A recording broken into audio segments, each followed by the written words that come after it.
Jadi aku ngomong di bawah sampean mau ngasih sesuatu, kira-kira diterima apa enggak. Nah, surprise ini Mbak Yu, wis siap nih. Nah, tak siap nih ya. Nah, diterima dong. Semoga boleh apa enggak? Gini. Up. Buka di sini kan? Ya. Ayo, dibuka. Dibuka sekarang. Ayo dibuka. Aduh, lope-lopenya. Iya. Saya kita awet-awet lope-lope.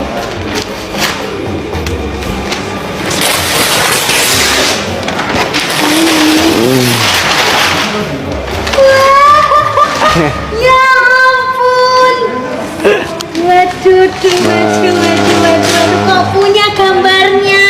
Gambarnya sopo? Gambarnya ini. Ayah. Alhamdulillah. Alhamdulillah, terima kasih banyak. Sama-sama. Semoga rezekinya lancar. Amin. Dan sel semakin maju, Amin. semakin laris, bercabang-cabang di mana-mana. Amin. Iki tenan pora to sakjane kan Mbek cah iki? Tenanan to. Oh. Kapan-kapan dijak rene ya. Tambah rame dan sel ya. Oleh dijak rene. Oleh men jak rene. Kene wis. Terima kasih. Ya sami-sami. Dasnya gede emang gini ya? Oh ya, ini jenenge karikatur. Oh, karikatur. Nah, gambar karikatur. Terima kasih banyak ya Pak Amin. Bos. Iya. Sehat selalu panjang umurnya. Engko lah iya dipajang ning kamar. Iya toh? Dikek ngarep kasur. Berarti lek begitu melek langsung nyawang, wah ya Allah. Ayangmu ketok. Bener toh? Oke. Siap. Terima kasih. Oke, sama.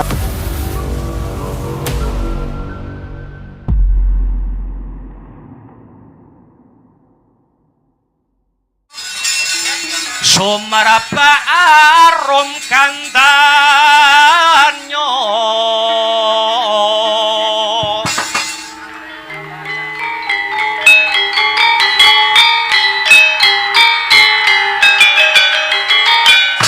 Om kandanyo sasmito jati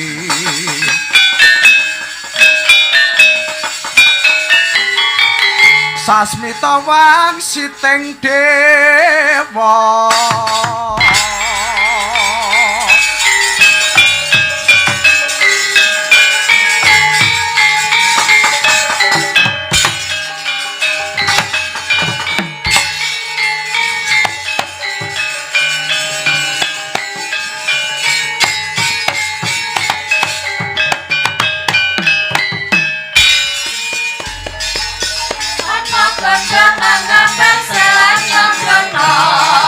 Kendang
Wisanggeni yen ora sisih Panduluki Wisanggeni kelawan Antasena anggonku angenteni kowe sakloron bebasan kaya ngenteni silemping palmo gabus anging watu item malang-malang kaya ninggal jabang kang isih abang ana pinggiring jurang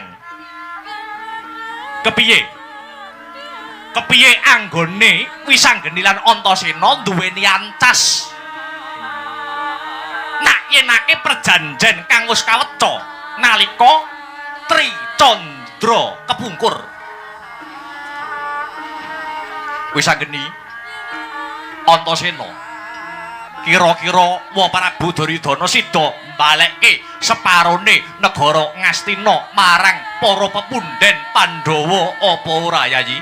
Iya, kepiye Yayi?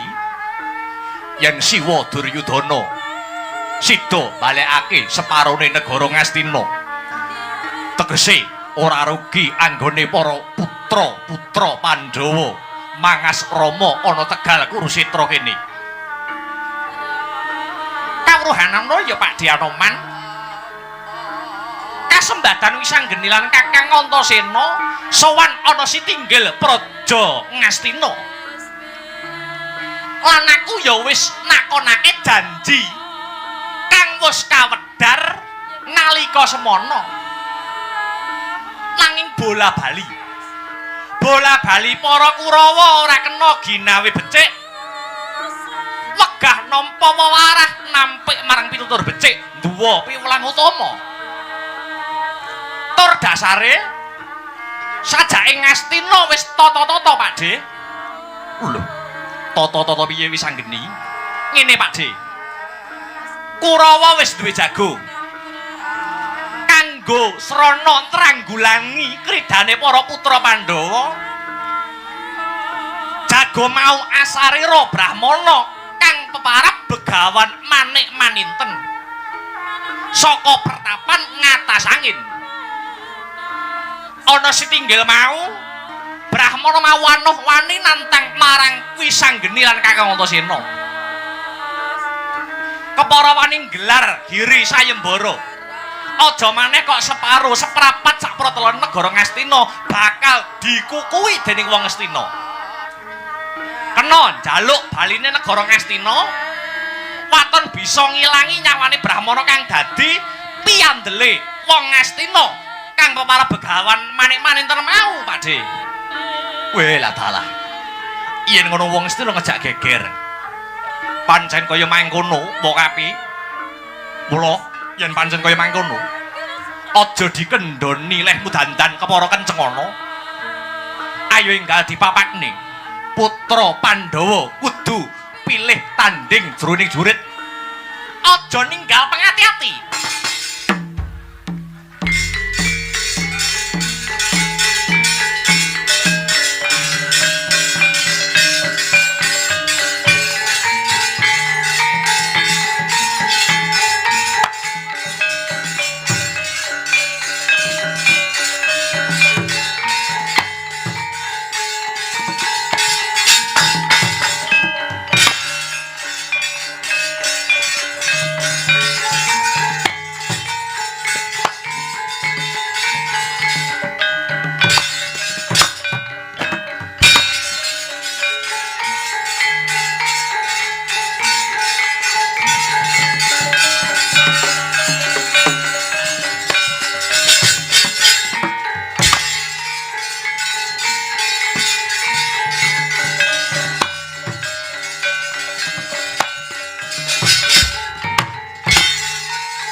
Rikata sang Gatotkaca tinon mapak Araka Suta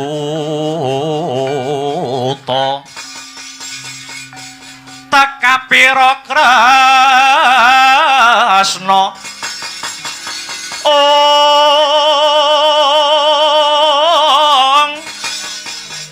paratamanah muji saktinira paratamanah muji saktinira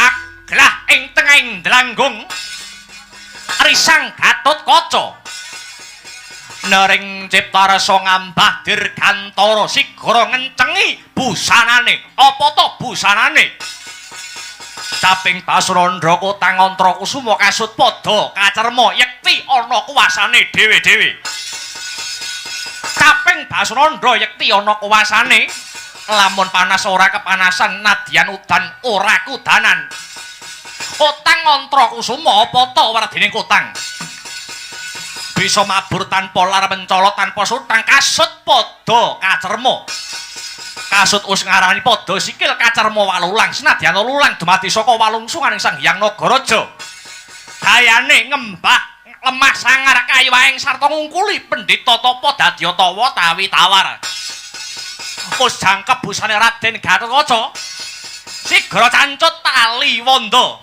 gebrak lemah kaping 3 mancik ing awiyat sumusuping imantaka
handedel gayuh kekono Ori sang Rama Ndaya pati ana yaksa gung cangkrama namane wel katak sini jejagi jroning wareh ong mbadhok kolam tanpa tuwuk mina-mina jero jaladri mila gugu saben ari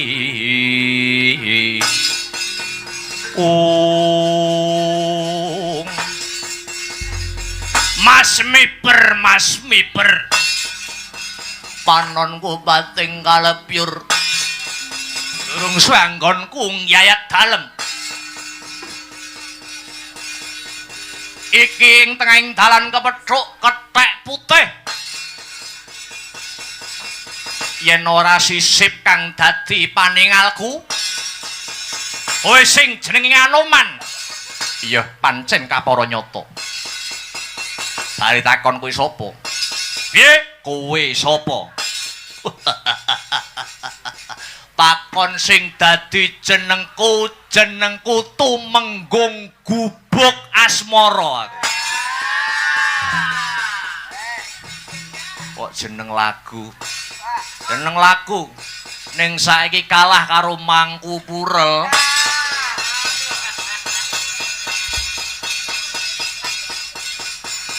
apa wigatine dene pendirangan mripatmu kowe Srenggala ing mangsa pagebluk mituhu dawuh pangandikaning Ratu Gustiku ing Kraton Marga Bentara ya kuwi Prabu Dewa Pawaka kinen nyeranake manungsa sing jenenge Wisanggeni lan Antasena kowe sumingkira dalan iki arep tak nggo liwat sak wadya balaku kasembadan nyernake Wisanggeni lan Antasena yen wis bisa mbedah dadaku njupuk jantungku satu belah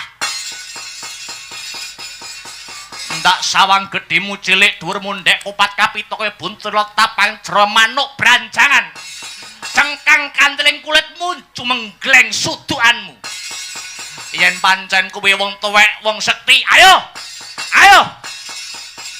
rapal naji-ajimu biangsat sampluk taluk dodok darah mutak gurone batangmu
ora iso golek musuh dhewe kok kowe.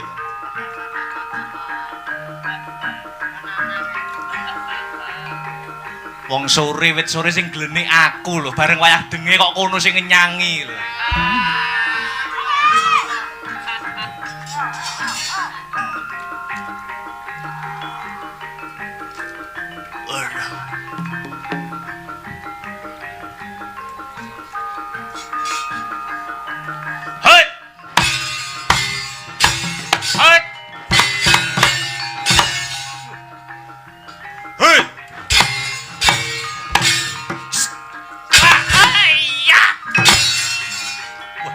Males.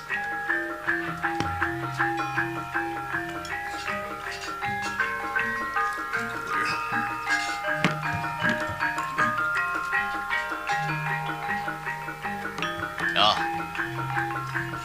Tumbak mudar kowe. Hei. Ah. Hei.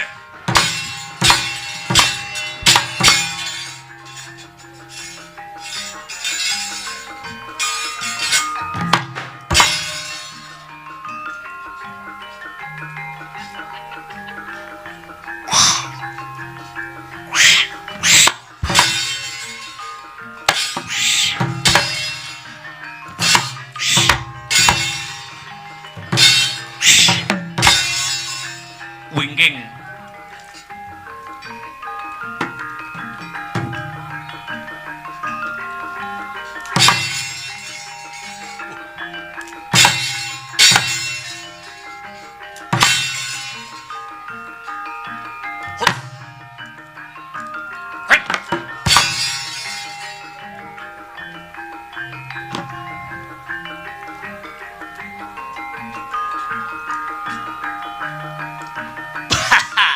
Mudar kowe.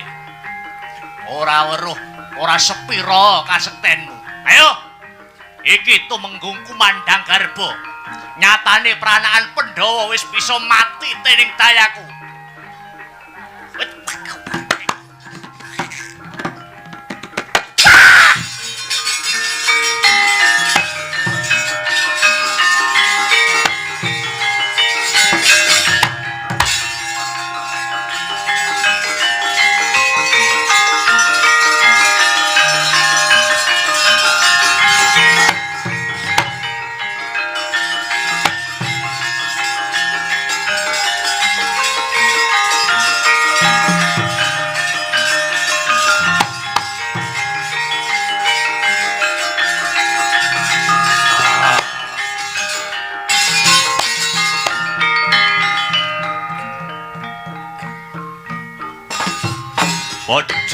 Bojleng iblis laknat padha cek-cekan. Wadya Balarega bentar padha mundur. Aku kang bakal magut ana ing pupuh. Iki Ditya Kala Dendhatapati Hayanana. Pranakan Pandhawa. Antareja Gatotkaca Antasena. Ayo. 100 bareng ambrus, 1000 bareng maju. Lakon gaglak limpamu.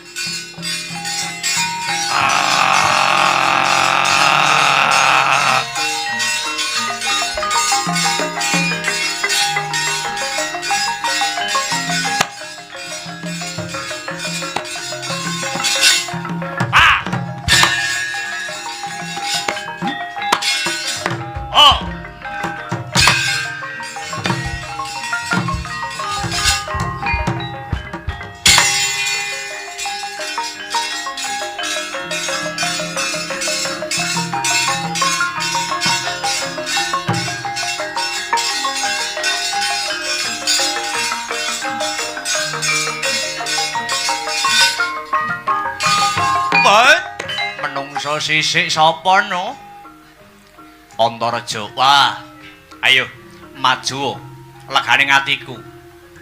Geget siung pengapit baliaran ora bakal mundur jangkah mungsuh ora dapuramu.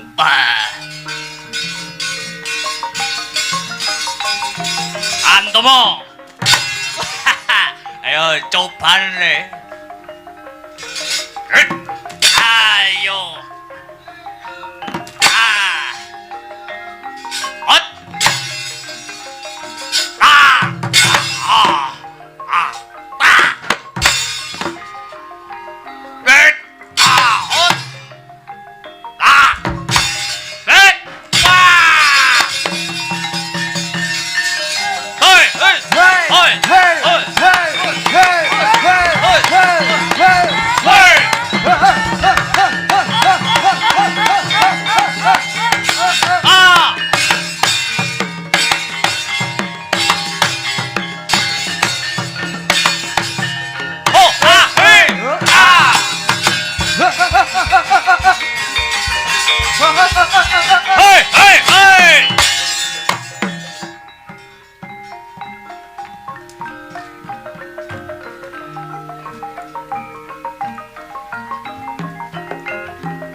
Mundur.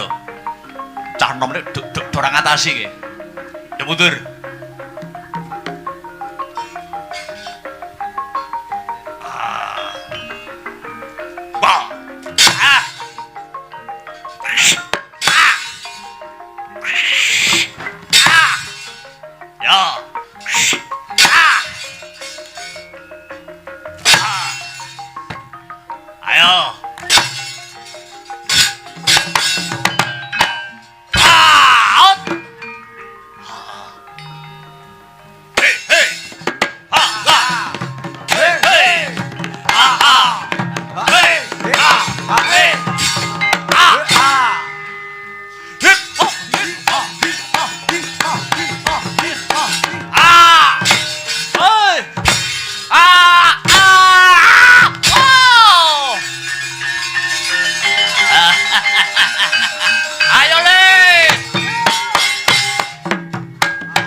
Kepergunungan modar kowe.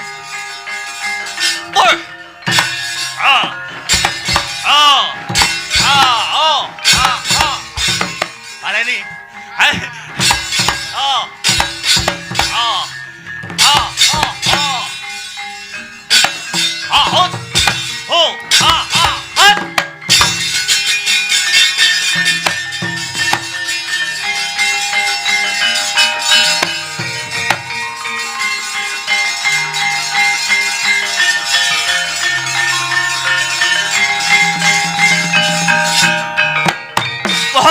Pancen yahine enak-enake dolanan gunung nggih.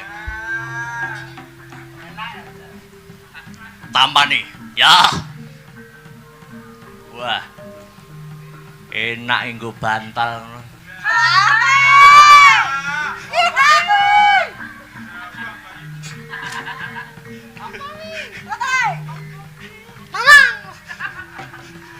Ho! Wah. Tambani. Ho! Ha!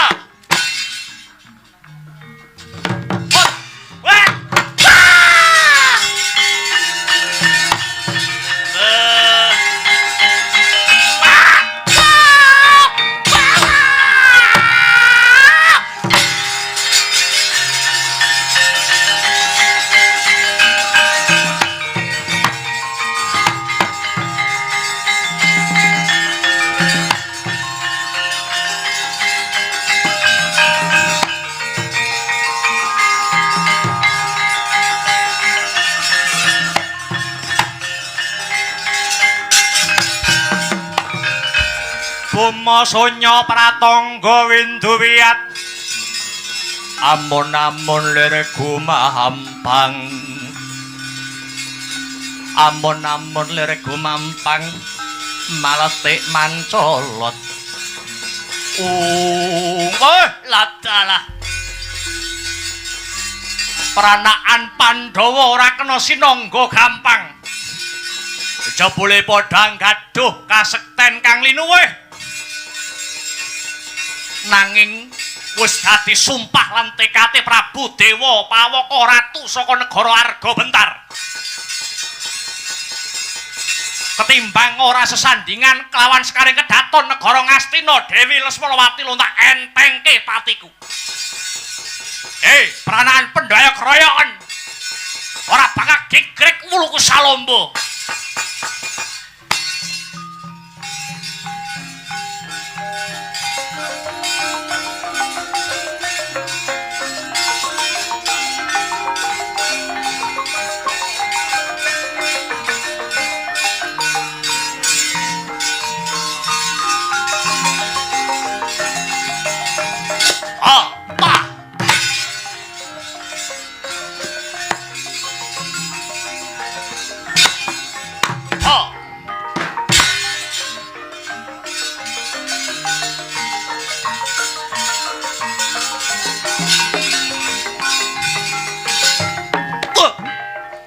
Satria mencorong dadane ke meteor.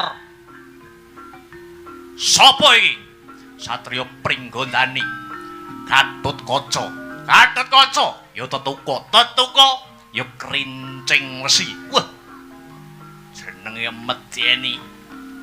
Bari takon Dewa Pawaka. Ngejak pirang dina ladeni gajul sirahmu kowe.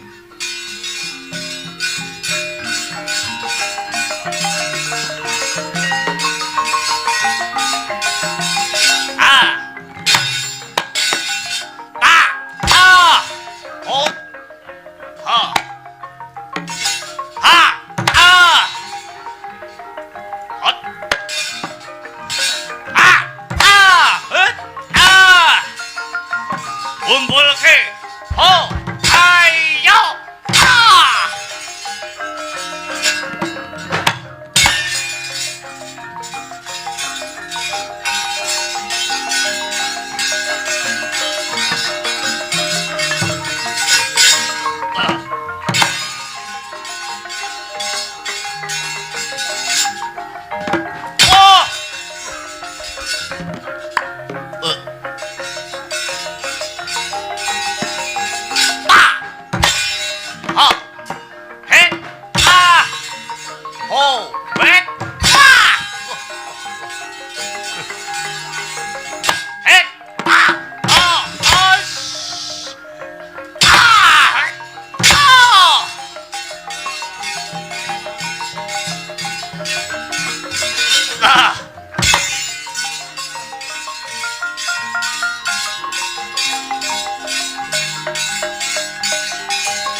Dewa Pawaka mlayu-mlayu krenggosan napasmu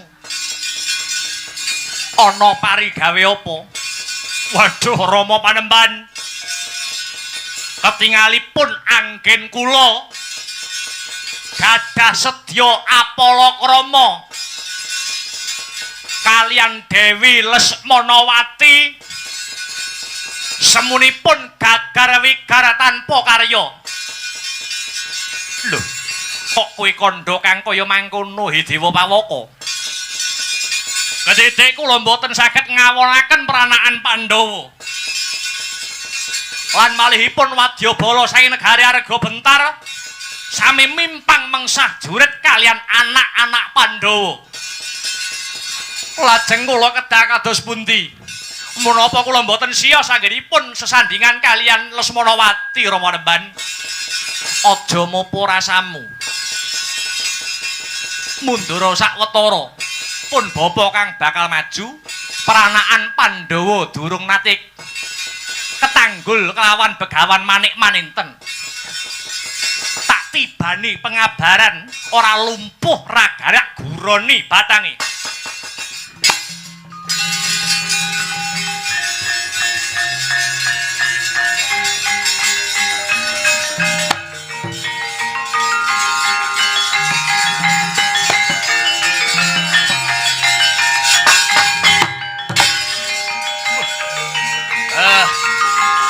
Mutar kowe Pandhawa.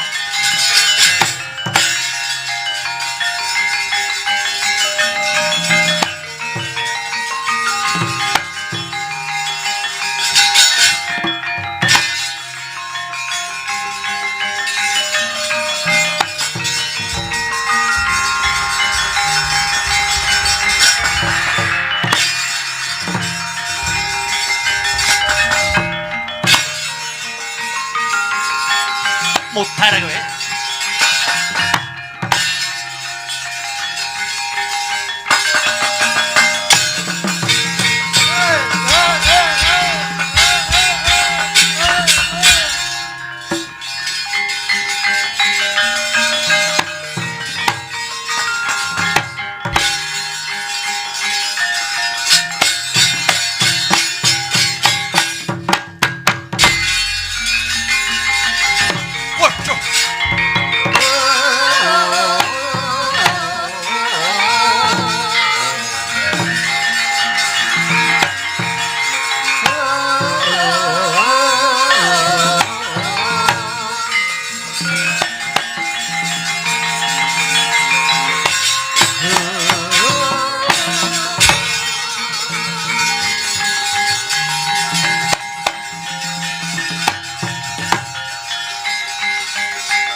Weh, ladalah Gatotkaca. Oh.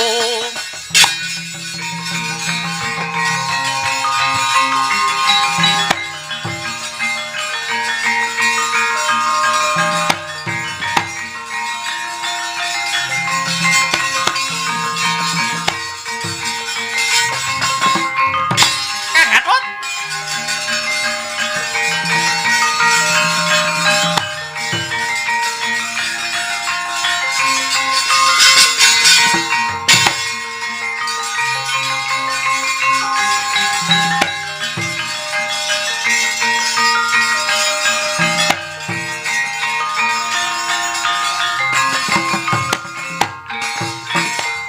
Waduh, piye iki Wisanggeni? Gatotkaca kena pengabaraning Begawan Manik Maninten. Satemah nglumpruk tanpa daya. Piye le, Ni Wisanggeni? Apa kudu aku sing maju le? Nandingi Pandhita kae. Aja Kakang. Yen ngono ora bakal rampung perkara iki. Pancen Pandhita siji kae rada nganeh-nganehi. Ing ngatasé Kakang Gatot kondhang sekti Mandraguna. Otot kawat balung wesi. Nanging bareng ketiban pengabare Begawan Manik Maninten kaya dilolosi otot bebayune Kakang.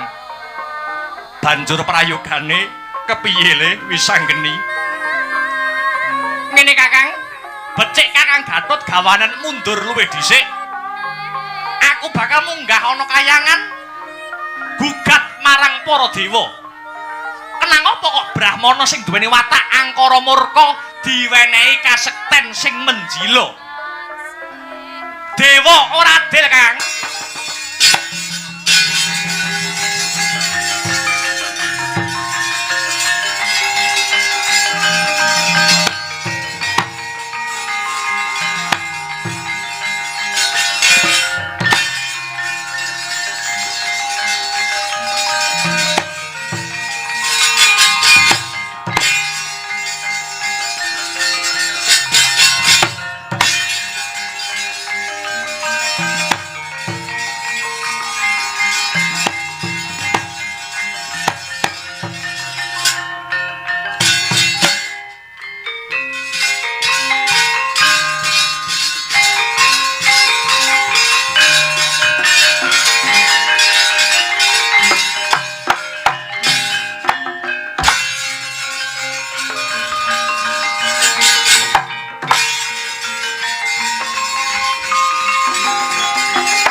mangancur laguning angin gugur agrane ngarepku guruh-guruh neta kagiri-giri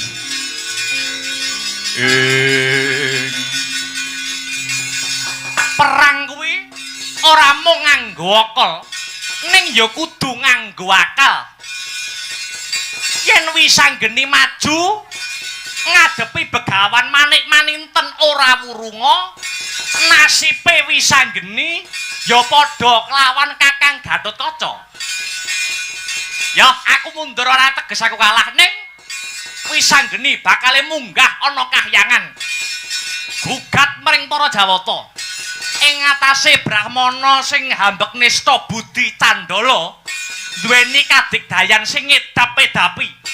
Dewa, aku sing teko Dewa.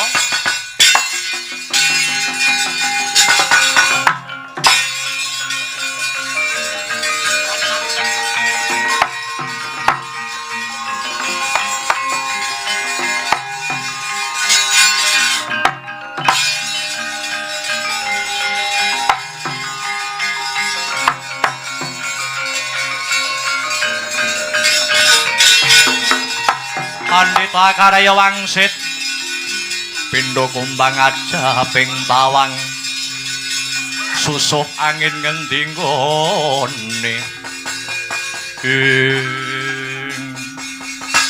peranaan Pandhawa padha ngucreng pupuh sakwise Gatotkaca ndak tibani pengabaran peranaan Pandhawa liyane padha umpetan ora ana sing jedul ngiras pantes aku bakal neter urip mbuktekake yen jagat iki ana regemaning Begawan Manik-Maninten. He Pandhawa kowe ana ngendi anak-anakmu wis kasor yuda mungsuh tanding kelawan aku. He Pandhawa ketemu kelawan Begawan Manik-Maninten kelakon tak sampurnake nyawamu Pandhawa.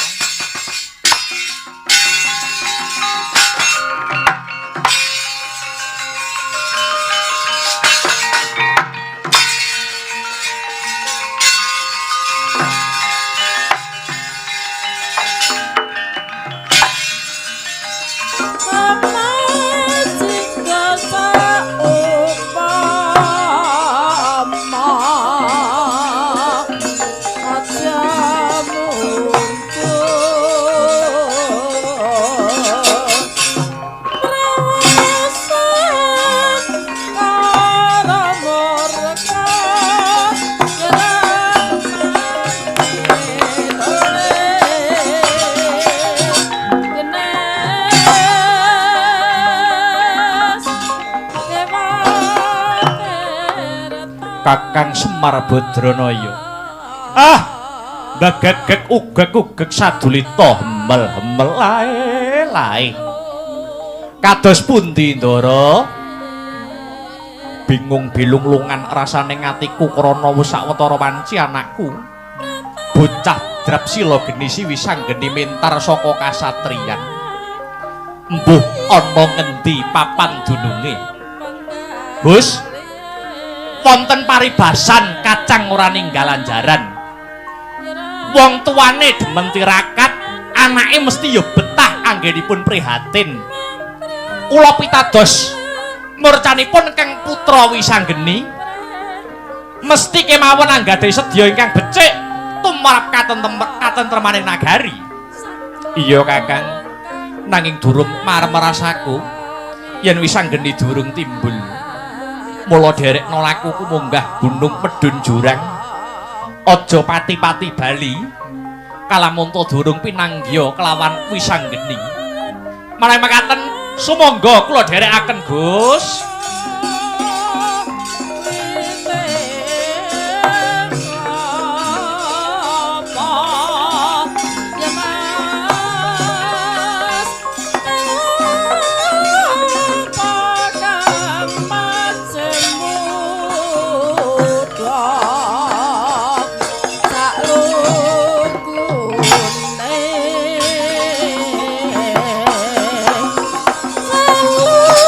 Good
Miyat langening kalang iwan aglara pandamuncar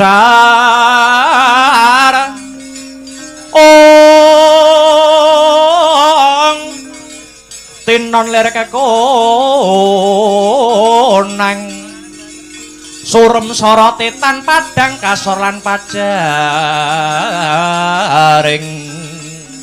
purnameng gegono dasare mangsa katiga ing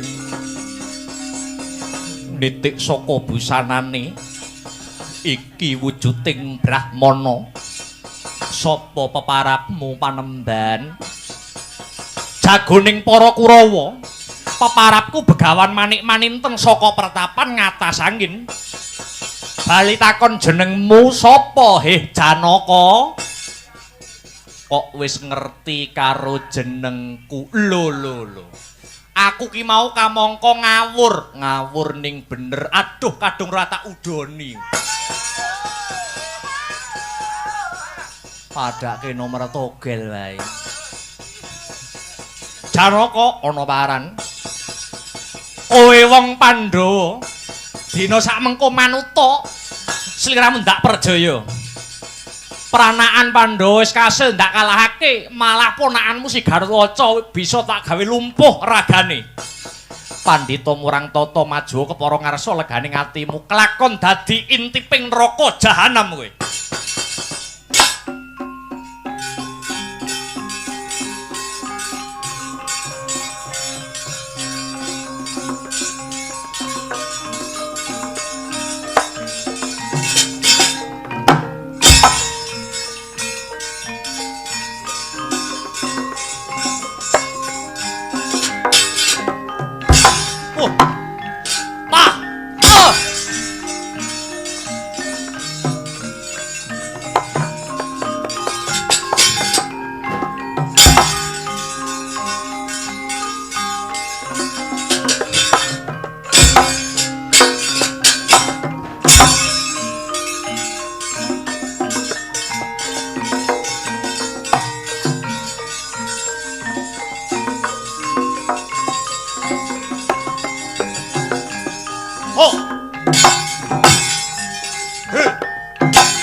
mudhar kowe.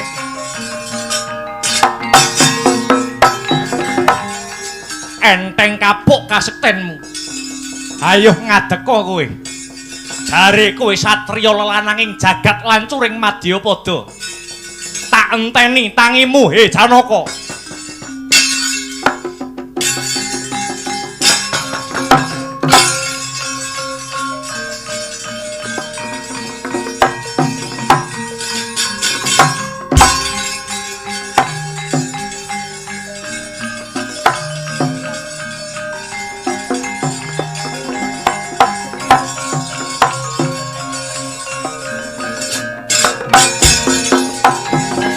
Riris harta palwanuting ranu Tersing karsani rok tending kayon manis eling rok Gusti rohing kamanira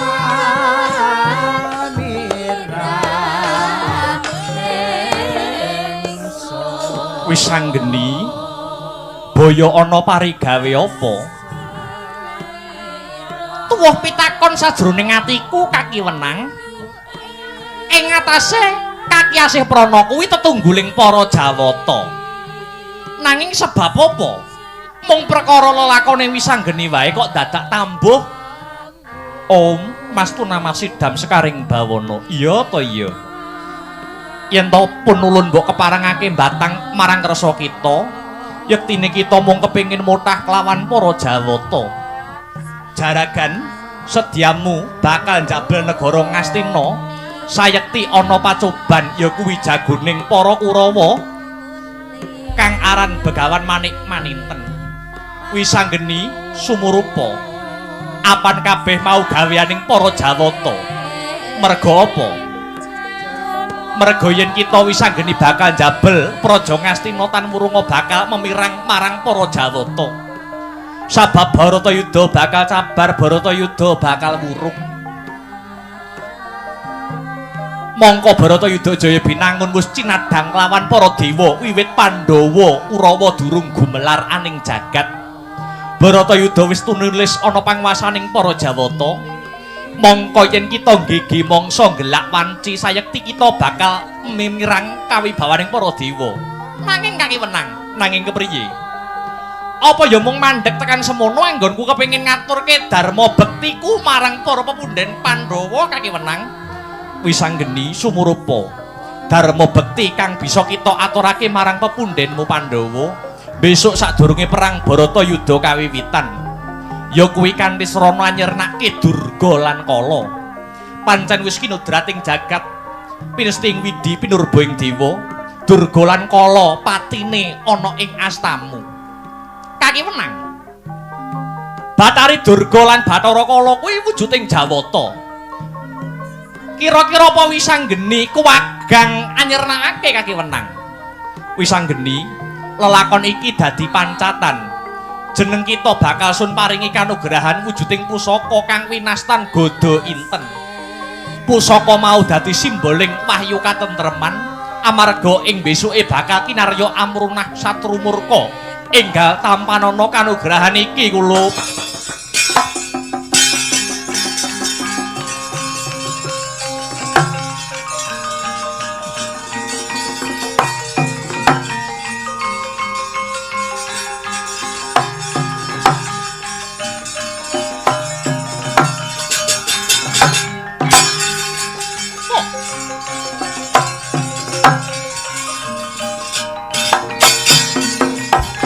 Merahina semubang iwang aruna kadinetrane nganggo rapuk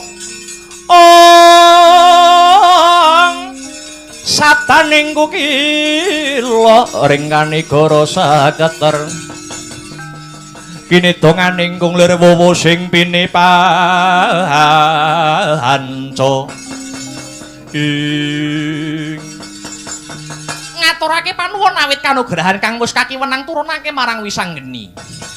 Ya kuwi wujuding pusaka Gada Inten kang dadi simboling wahyu katentreman Kaki Wenang. Mara Gage, Baliya aneng ngarecapada tulung ana kadangmu kang lagi nandhang ruga. Kang sarta sirnakna memalaning jagat Begawan Manik Maninten. Nyuwun pamit Kaki Wenang.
Kapantuk wahyune ngalah ya dumilah mangukut ilmu bangkit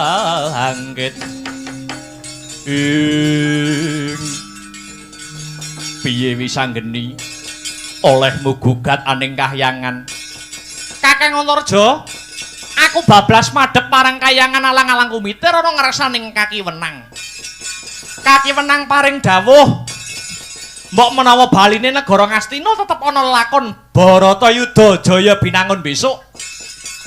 Nanging aku diparingi wujuding Gada Inten Kinarya Amrunah Satrumurka, wujuding Batari Durga lan Bathara Kala besok sadurunge perang Baratayuda tinempuh.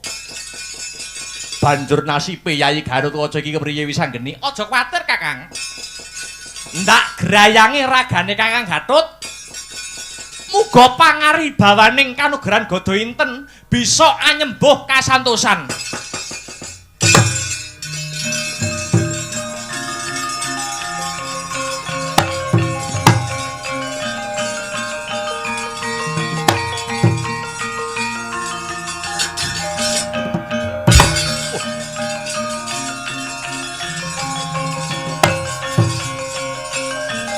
Nutuke laku.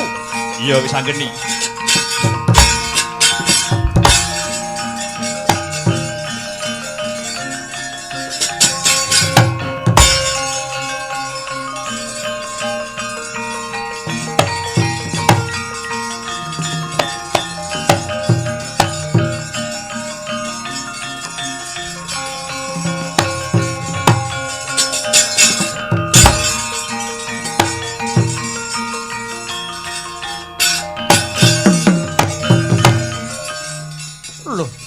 Kyai Semar.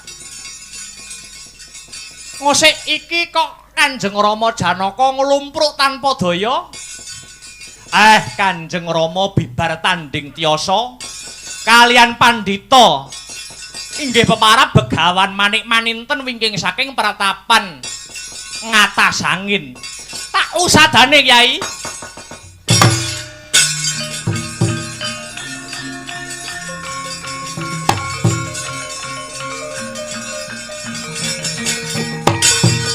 Sanggeni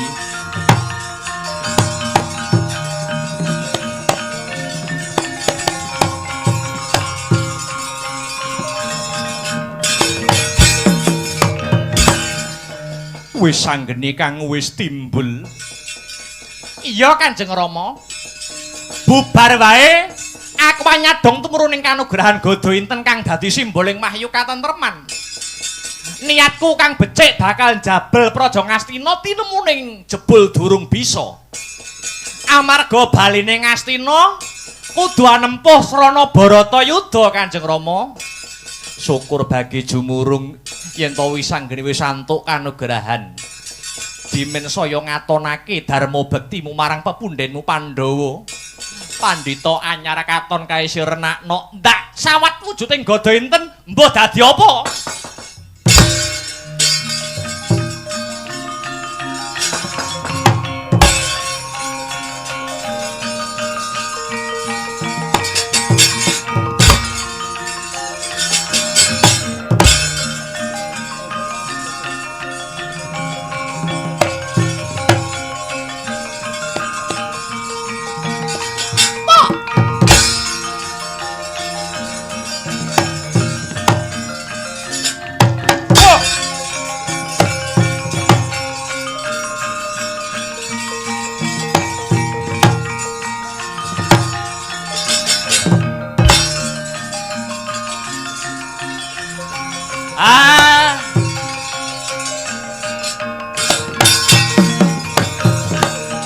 Jebule kowe guru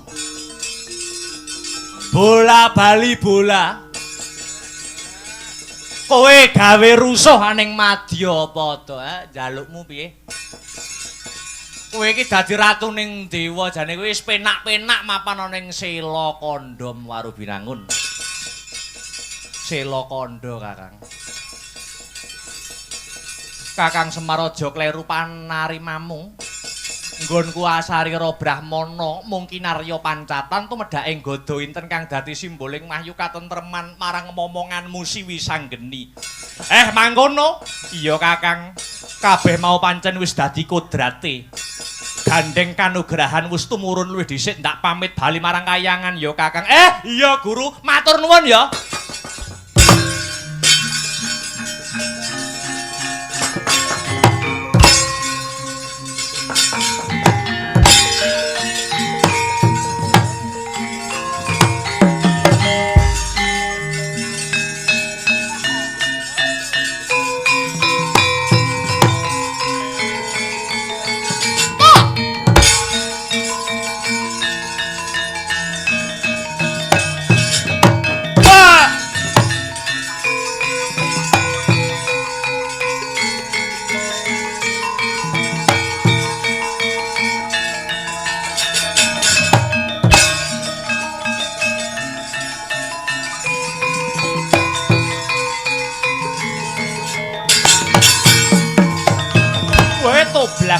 Toblas.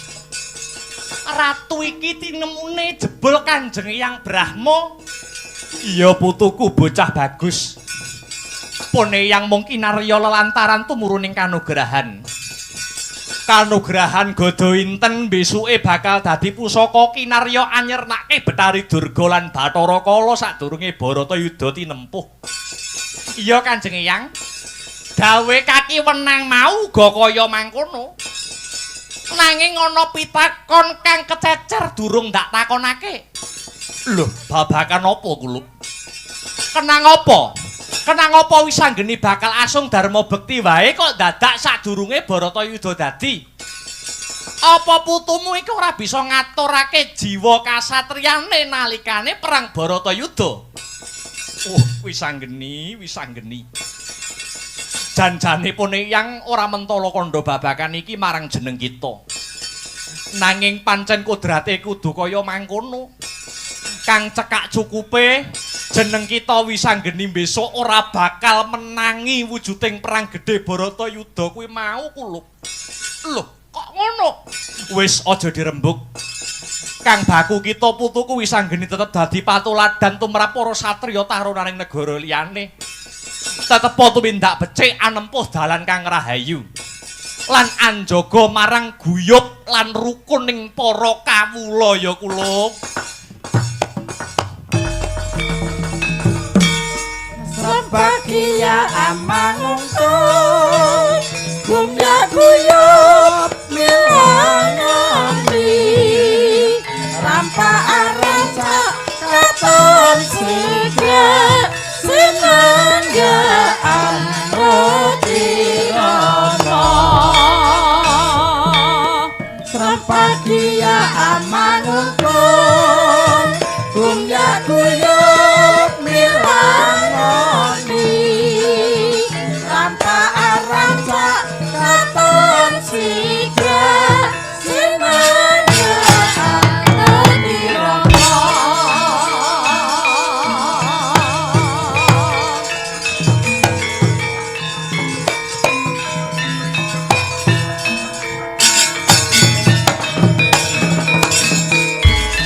Jaka larata saking kutha Sakura kula yen atana mutusa sang seri lelakon wis padhang teterawangan Kyai awit saka kridaning wisanggeni kang sembodo ambayong kanugrahan godho inten wahyuning katentreman bisa murakapi marang katentremaning lan karaharjaning para bebrayan agung ing Indraprasta Kyai. Semar tumut nyekseni Gus. Siji pesti, loro jodoh, telu wahyu, papat derajat pangkat, lima donya punika amung purbaning kawasa ingkang nyumerapi. Perkawis kamukten negara Ngastina ampun banget-banget digondheli. Awit negara Ngastina menika saged wangsul dhateng para Pandhawa kedah sarana nyebrang getih teteken balung cecolok tombak agenging Baratayuda jaya binangun. Paripurna